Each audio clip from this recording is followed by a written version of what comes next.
scared you. I got you. Oh, oh, I, I got you right there. It's Friday the 13th. September Friday 13th, 2024. Let's get this out of the way. You want to watch part 4, part 6. Your friends don't want to see tits, and you watch part 6. But part 4 has boobs and Crispin Glover. Go ahead. Watch part 4. Make them deal with it. What we have for you today? Bit of a slow news week. News that matters.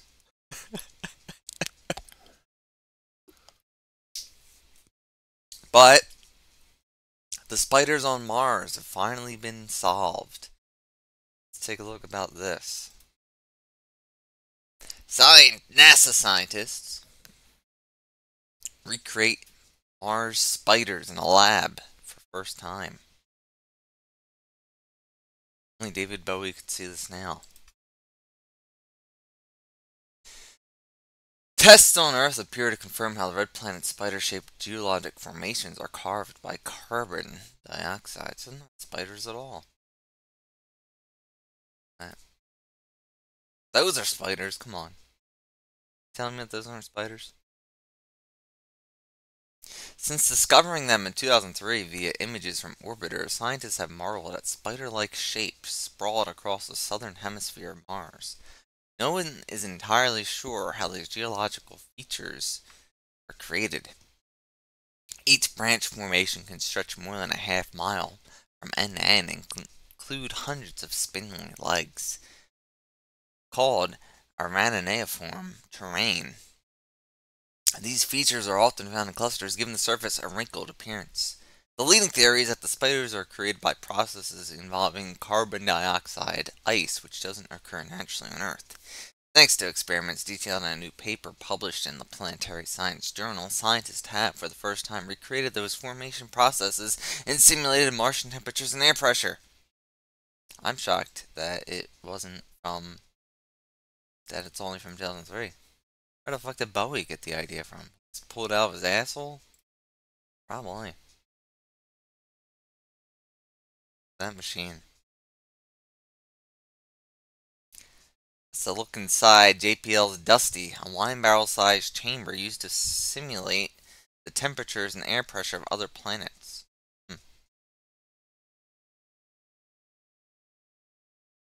The spiders are strange, beautiful geologic features in their own right, said Lauren McGowan of NASA's Jet Propulsion Laboratory in Southern California. These experiments will help tune our models for how they form. The study confirms several formation processes described by what the Kiefer model. Kiefer? Kiefer or Kiefer? Sure. Sunlight heats the soil when it shines through transparent slabs of carbon dioxide that built up on the Martian surface each winter. Being darker than the ice above it, the soil absorbs the heat and causes the ice closest to it to turn into carbon dioxide gas. That is cool. Without turning to liquid first, in a process called sublimation. The same process that sends clouds of smoke billowing up from dry ice. Okay. As the gas builds in pressure, the Martian ice cracks, allowing the gas to escape, and as it seeps upward, the gas takes with it a stream of dark dust and sand from the soil that lies on the surface of the ice. When winter spring turns to spring and the remaining ice sublimates, according to the theory, the spider-like scars from those small eruptions are what's left behind.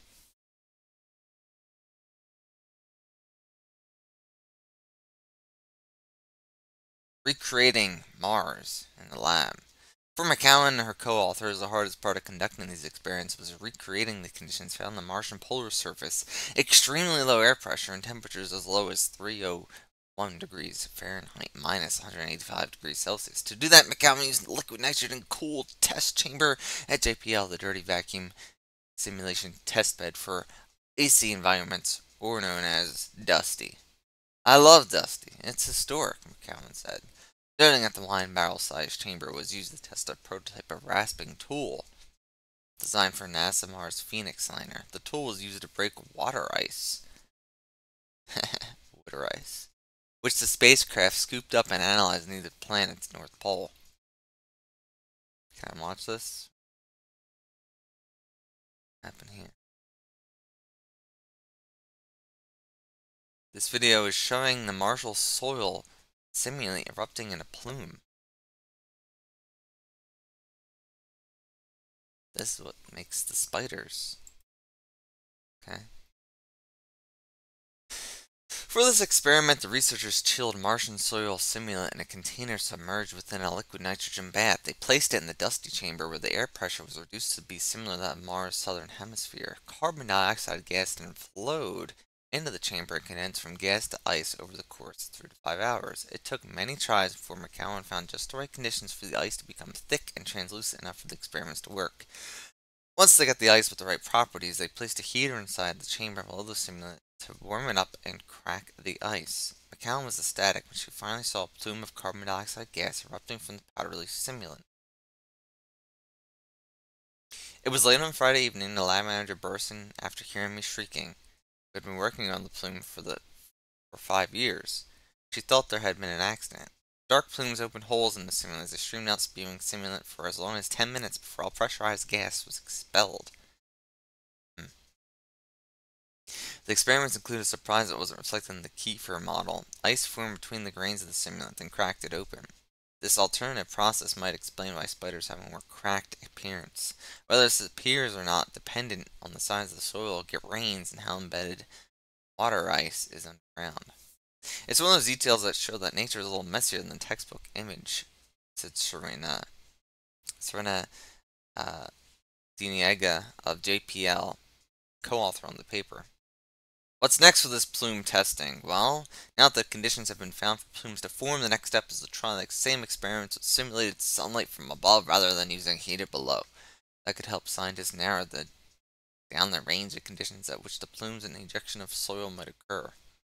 There are still many questions about the spiders that can't be answered in a lab. Why have they found some places on Mars but not others? Since they appear to result in seasonal changes that are still occurring, why don't they seem to be growing in number or size over time? It's possible that they're left over from long ago when the climate was different on Mars and there could provide a unique window into the planet's past. For the time being, the lab experience will be close as the spiders as scientists can get. Both the Curiosity and Perseverance rovers are exploring the red planet far from the southern hemisphere, which is where these formations appear, and where no spacecraft has ever landed. The Phoenix mission, which landed in the northern hemisphere, only lasted a few months before succumbing to the intense polar cold and limited sunlight. That's it for Mars news.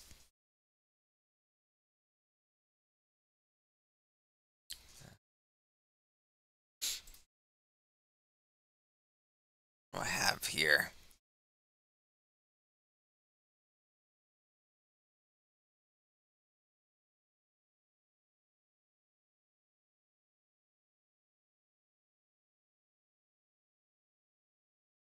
A young golden eagle attacks a toddler, which is a young human. It's forced such assault on humans. The same eagle? This young eagle just going around fucking people up. Look at him. Look at this little guy. Oh, they killed him. The golden eagle has been killed in Norway after it attacked 3 people across the vast mountainous area of southern Norway last week. Aw. Look like a toddler. There's the eagle. Look at him. He's living. In Copenhagen, Denmark, at first Francis Ari Stur thought a human was trying to shove him down the steep Norwegian mountainside. Then he saw the golden eagle land. We were staring at each other for maybe a whole minute, Stur told the Associated Press on Monday. I'm trying to think what's in its mind. The bird then attacked Stur 5 more times Thursday, scratching and clawing a 31-year-old bicycle courier's face and arms over 10 to 15 minutes as he sprinted down the mountain. The same eagle is believed to be responsible for attacks on 3 other people across a vast mountainous area of southern Norway over the last week, including an assault on a toddler Saturday that required the child to get stitches. He doesn't want you on this fucking mountain. The golden eagle, common in Norway and Scandinavian countries, second largest bird of prey with a wingspan of about 6.5 feet, typically eats smaller animals as well as foxes and sheep. The toddler and the bird's other victims need stitches and medication for deep gouges. The bird was killed after the attack on the small child. Oh no. The golden eagle likely had a behavioral disorder that prompted the aggression. Alvatar Folkstad, an eagle expert with bird life Norge, told the AP on Monday.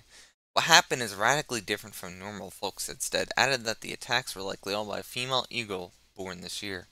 Details in the plumage make me believe it's the same bird. The plumage means that no two golden eagles are alike, he said, adding that in the past days there were favorable weather conditions with high altitude winds for the eagle to fly long distances over southern Norway. In the most recent attack, a 20-month-old girl was playing outside a farm in Orkland, a small municipality in the south, on Saturday when the eagle came out of the blue and clawed her. The girl's father, who was not there during the attack, told Norwegian broadcaster NRK that the mother and neighbor raced to fight the eagle. The raptor attacked 3 times before it was killed and hit with a piece of wood. Wow. The father said the daughter got a couple of stitches and scratch marks on her face. The VG newspaper said one of the wounds was just on the girl's eyes. She and the mother are doing fine. Neither the toddler nor the family were identified and have asked to be contacted, NRK said. Police said they were aware of the attack but had no detailed knowledge of the incident, saying a gamekeeper had been contacted. In addition to Stur and the toddler, 2 other people have been reported being attacked. One caught the incident on camera, while the other described crushing weight as the bird swooped on her. Marianne Mervang, who was attacked on Wednesday, told NRK she cried out for help when something big and heavy landed on my shoulders. I went down on my knees because I couldn't stand up, she said. Armed with a branch, her husband chased the eagle away.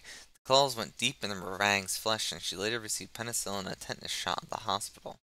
Stur the following day tried to use his backpack as a shield. He kept pushing the bird down to his feet so he could kick it away from him, but no matter what he did, the eagle kept coming back. Rushing down 50 meters of steep terrain covered in loose rocks, he panicked he'd slip, but falling unconscious was his biggest fear because the eagle could start to eat me.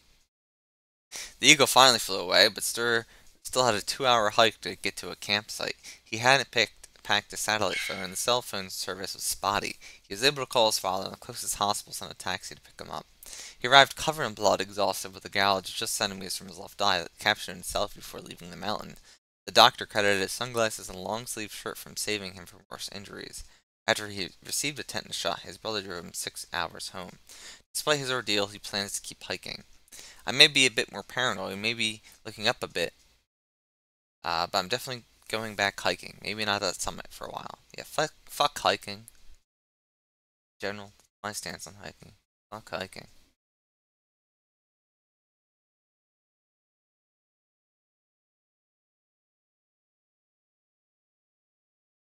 Alright. Soup news. To be ruling into soup.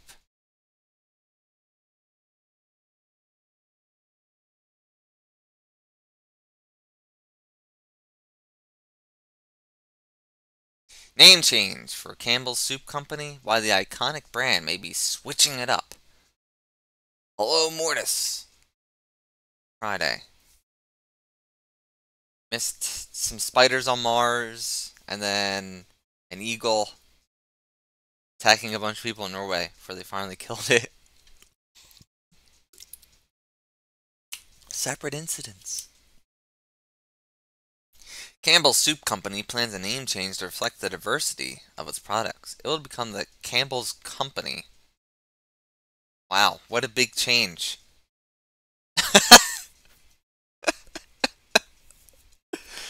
Pending shareholder approval at the firm's annual meeting in November, CEO and President Mark Klaus said. He added that the subtle yet important change, would preserve Campbell's name recognition and reputation while better reflecting the breadth of the company's portfolio. The Campbell's food firm, they're going woke. The Camden food firm, long synonymous with soup, now gets much of its sales from snacks, sauces, salsa, and other items. What else do they have? Campbell traces its roots to 1869, sells soup as part of its meals and beverages division. Its snack division includes Pepperidge Farm and Snyder's Lance products. Okay, well, Snyder's does a lot of pretzels. Pepperidge Farms does a lot of cookies. So they're just gonna like get rid of Pepperidge Farms? Just change it all to Campbell's company? Soup remains an important part of the meals and beverages division, but now is a smaller portion of the Transform portfolio. The company's last month reported sales of 9.6 billion for its fiscal year. Yeah, they're really suffering. They're really suffering. That included 5.25 billion from meals and beverages and 4.7 billion from snacks. For the last 5 years, we've been on a transformative journey to redefine our company, said Klaus, who joined the Camden food firm in January 19. What? You're the CEO for 5 years and you're fucking changing the name of the company? You're a fucking piece of shit, dude. We're ready to turn the page in our new chapter. The Campbell's is fucking old.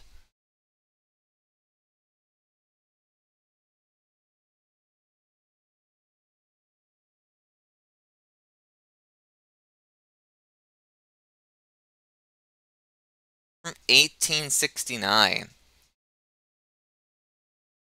The company has been run for 150 years before you got onto the scene. You're there for 5 years and you want to change the fucking name? You piece of shit. Are you even from Jersey? Say, the fuck you from, asshole?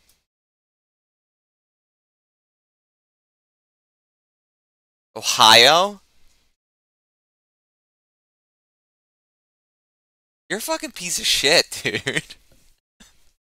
What a terrible human being. What a fucking terrible, terrible human being. Hope you never find peace in life.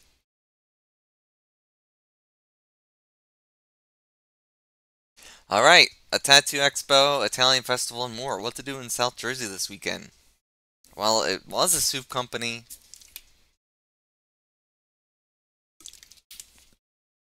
Everyone knows Campbell Soup here. You know, everyone knows Campbell Soup. What the fuck are you doing? It's time to figure out what you're doing for the weekend. Good things are plenty of options. Good thing there are plenty of options in South Jersey. The fourth annual Cherry Hill Tattoo Expo is in Cherry Hill. Figure. September 13th to the 15th, hosted at the Cherry Hill Dilton by Doubletree. This expo is to feature live music, tattooing, glass blowing, tattoo contests, sideshows, and more. What is a tattoo expo? Do you just get free tattoos? Yeah, they give you free tattoos. The 11th annual St. Anthony's Italian Festival in Glassboro. That's tomorrow. From 2 to 10, experience the streets of Glassboro transform into an Italian dream. Guests are invited to indulge in authentic food, listen to music from Glassboro High School Band, be there early to see the St. Anthony statue procession from St. Anthony's Mutual Aid Society on North Poplar Street at Rome Boulevard. I usually go to this every year. Will I go this year? Maybe. But I usually end up there. It's a It's like a 5 to 10 minute drive. 5 minutes, 10 minutes at most. It's pretty close, folks. I usually end up going there. It ain't worth being there from 2 to 10, and I've never seen the fucking little parade or whatever the fuck they're talking about. You go for about an hour, then you leave. Fall festivals in Haddon Township. I haven't gone to any of these ones. Fall festivities are officially underway this weekend with 2 community festivals on deck. Bounce houses, craft vendors, food trucks, and a petting zoo are just some of the events planned in Williamstown from 10 to 3. Haddon Township, meanwhile, is to feature games, dunk tank, inflatables, a car show, and more. 12 to 6 street fair and 1 to 9 p.m. jam fest. Yeah, out of these, maybe the Italian festival. That's it for articles. But I got no comic news. I read What If Donald Duck Was Thor was like not. I feel like it was worse than the Wolverine one. I feel like covering it. Uncanny X-Men 2 came out this week, but I didn't get my copy in the mail. so I can't review it.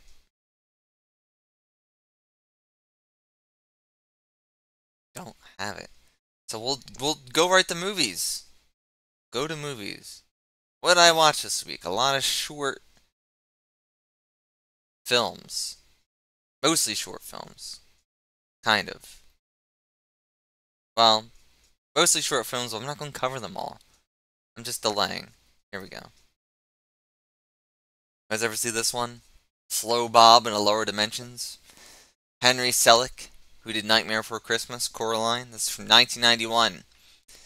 Well, he and the residents worked on this stop motion short film that everyone needs to see. It's about this guy, this weirdo Bob, who goes to a world that's made up of people living in Polaroids. That's where he's at there, although he's not made of Polaroids. The whole thing is immensely creative, weird, and watchable. He's got like these conjoined twin sisters that harass him in the real world, but the real world's also stop motion and weird. He goes into a weirder world thanks to these psychic lizards that transport him there. There's a really beautiful print on YouTube. So everyone needs to watch Slow Bob. Lower Dimensions. I watched. Look at this fucking guy.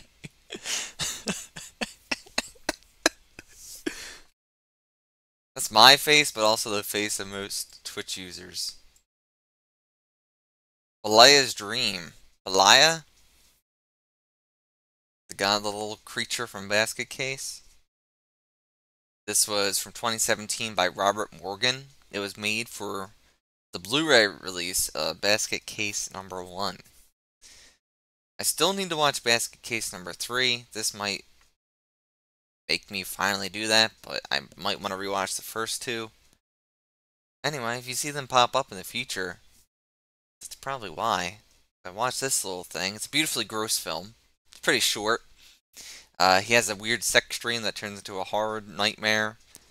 But he also feels very human. He is human. He's a mutant, right? He's very pitiful, despite being a murderous, rapist, disgusting thing.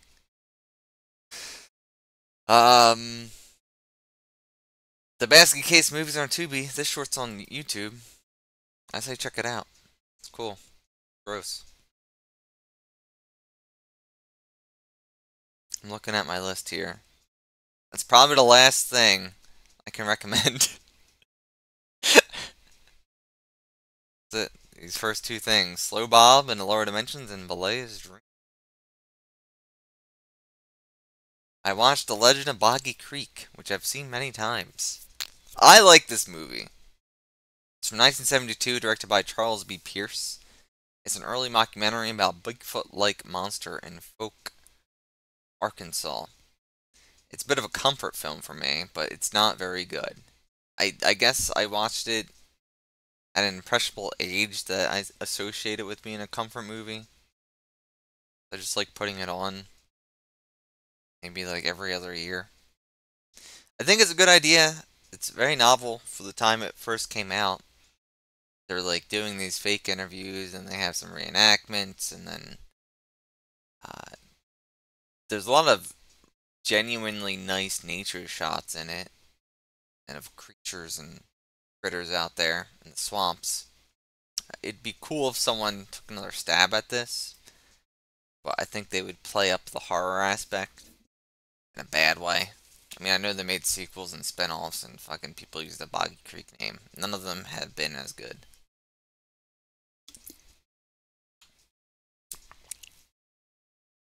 Because this movie kind of treats it as existing. I mean, they all do. I'm trying to find the right words. I guess they just treat it more as a documentary.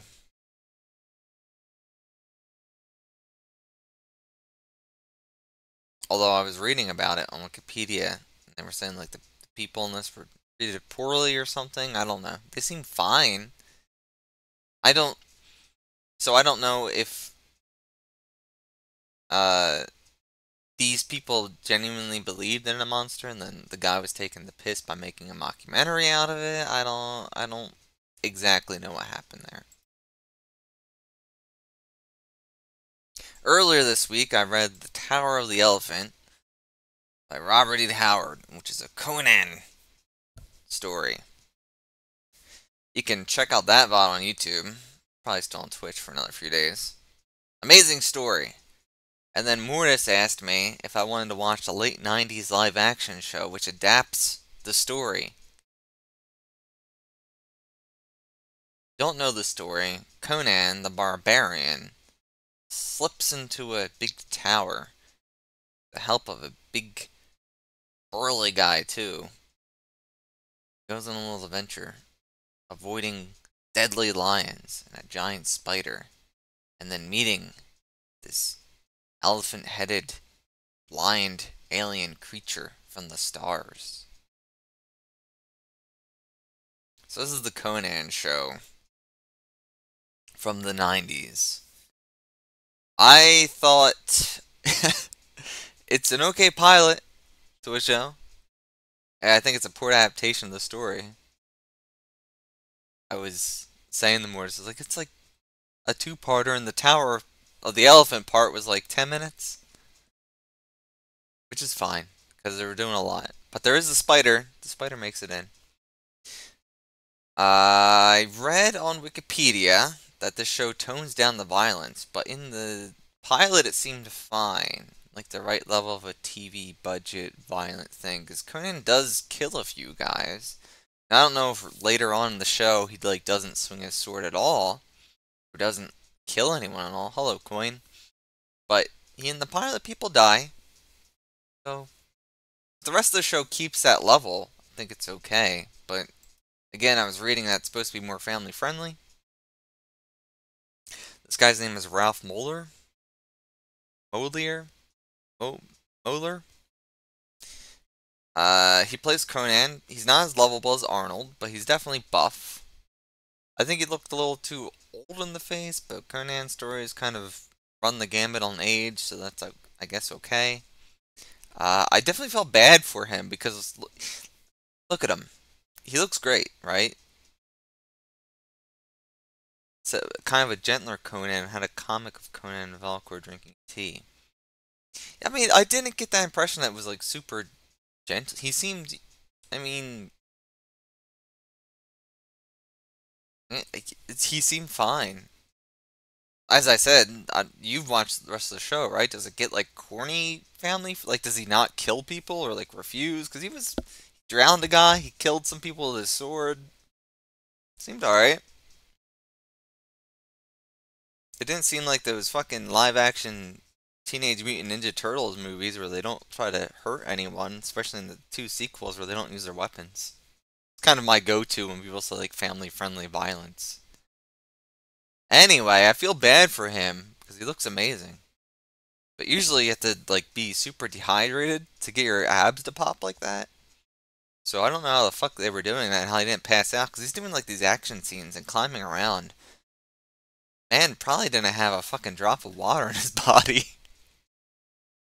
All these bodybuilders when they're doing the contests or these superhero movies too, and they rip off their shirts. It's like they didn't like drink probably for 12 hours.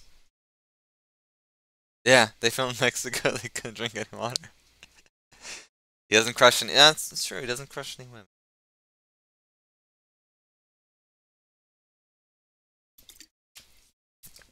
This one was gorgeous on the left here. I liked her. Her whip. What else do I have written down about this? Oh, that made me wonder if he like wears a shirt or something for the rest of the show, or if he is fucking dehydrated for all 22 episodes. He never wears a shirt. Oh my god, he's a trooper then. Good on him. He toughed that shit out.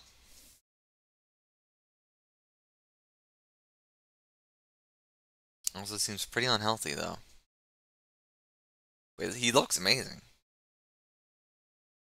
Yag Kosha, the elephant guy, does show up in the show.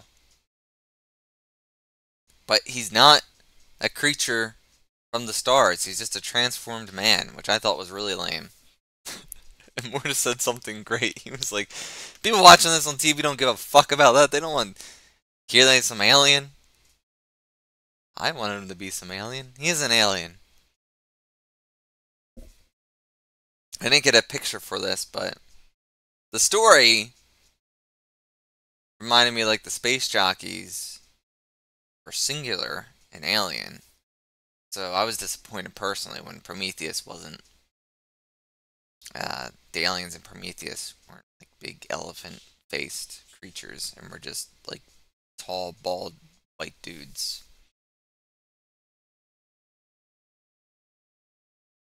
So why is this on the list? Well, I'm leading into Neverest,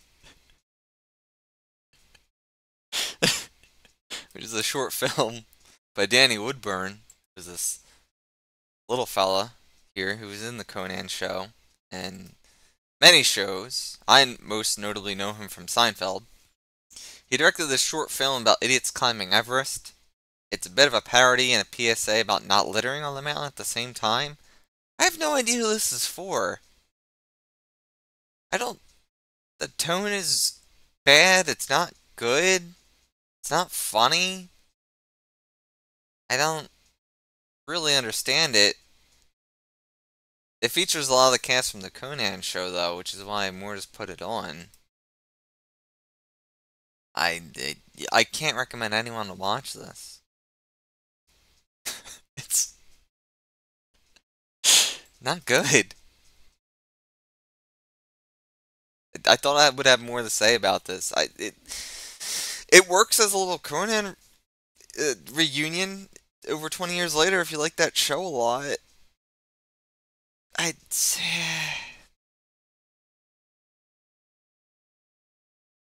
she's not the babe with the whip now, right?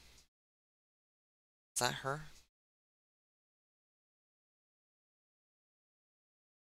It could be.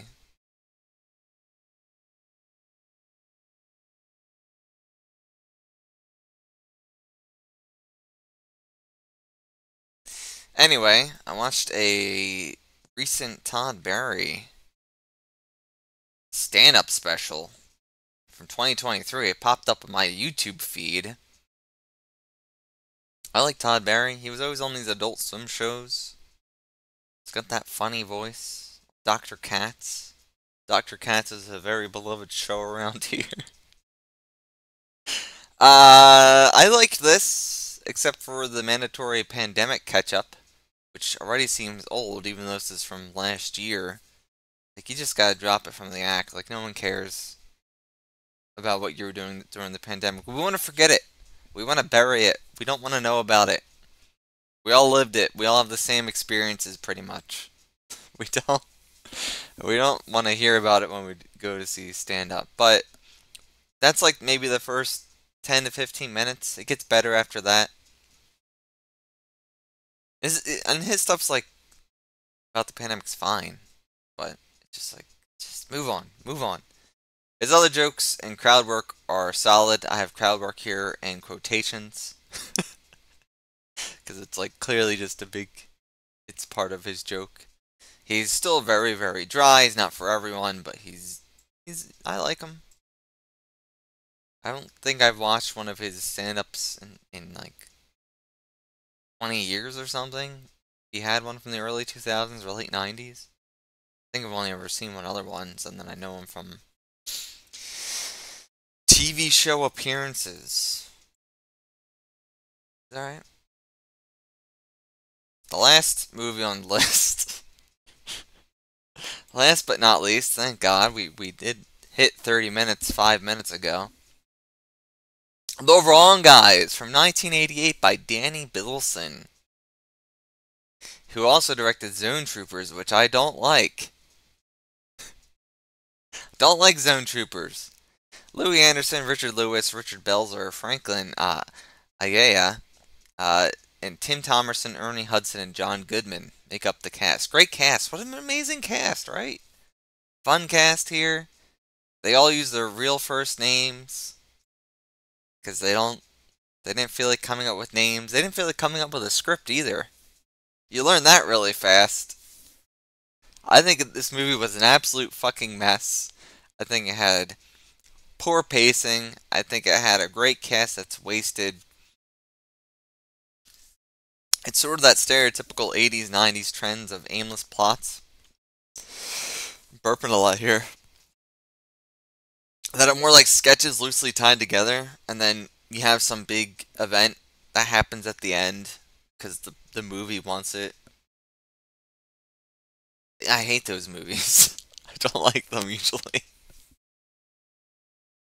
John Goodman shows up and he shoots a variety of guns, and that part's cool.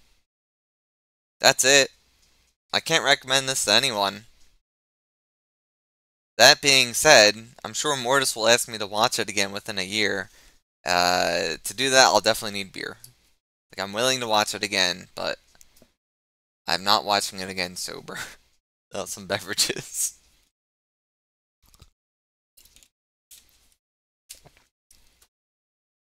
Also, more like the dead guys, because fucking these three are dead. On the left.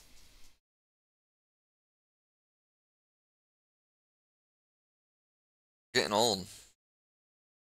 I don't really have much else to say about the wrong guys other than, yeah, Belzer's dead.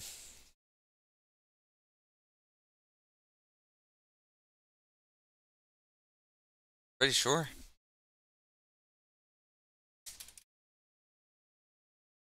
Died February 2023. It's been dead over a year.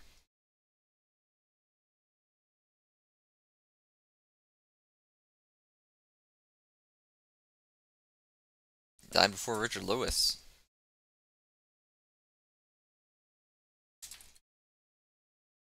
Yeah. Louis has been dead a few years. I don't think I ever told my Louis story. And it's not a great story. More of like two sentences. He was going to perform uh 20 minutes away. So I was going to go see him live do stand up. He fucking died. He had the nerve to fucking die. Like 2 weeks before it was supposed to happen. That's my Louis story. It's like, yeah, I'll go see Louis Anderson. These tickets are fairly cheap. The 20-minute drive, there's always parking there. It's not in the city, it's actually in Jersey. Fucker died.